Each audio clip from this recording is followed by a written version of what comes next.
Hey guys, Macrop Shooter 9x18.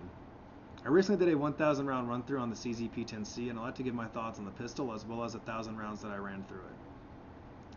First and foremost, this pistol is unloaded, and I gotta say, ergonomically, this pistol is very well thought out. There is a rail for mounting lights.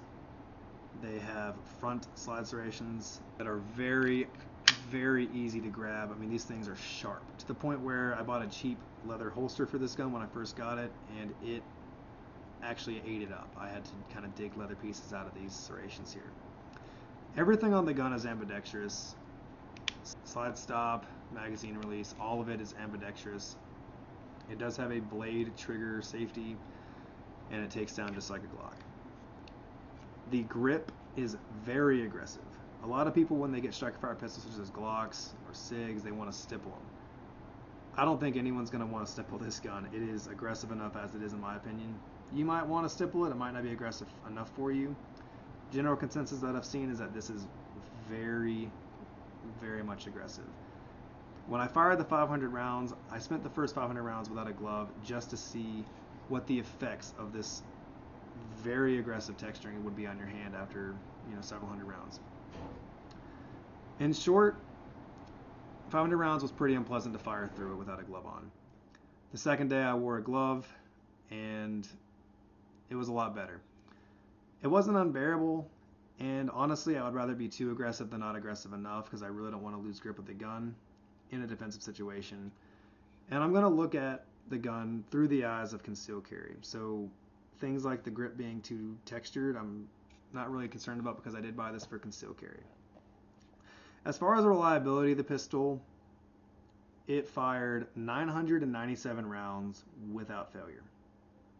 There were a few instances where my thumb was too much on the slide stop and it prevented it from locking back on an empty magazine. That was my fault, and so I don't really fault the gun for it. As far as the 3 rounds that failed with Tula ammo on the second day,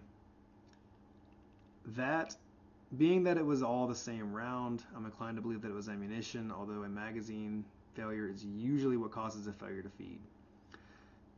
I was using maglulas, and so it might have been that I wasn't pushing the rounds all the way to the rear of the magazine before pushing them down, which might have caused the failures. That being said, I'm planning on doing a 500 round run through exclusively with tool ammo through this gun, just to see, and I'm going to be taking much more time to load the magazines than I was the day that I did the second test. No other rounds failed, and it handled plus B plus ammunition very well. The recoil wasn't that bad, even without a glove on. Plus B plus ammunition went through it. The grip texturing wasn't too bad. In thoughts on it, after the 1,000 rounds through it, it's fairly reliable in my opinion. Although it did fail with tool ammo, I don't really plan on carrying tool ammo, and defensive loads that it ran through, it had no issues, no stoppages whatsoever with defensive loads. So I feel pretty confident carrying this gun, and I intend to do so. Thanks for watching, and please like and subscribe. I do ammo tests usually every week, and stay tuned for the 500 round run through on the CZ P10C exclusively with tool ammo.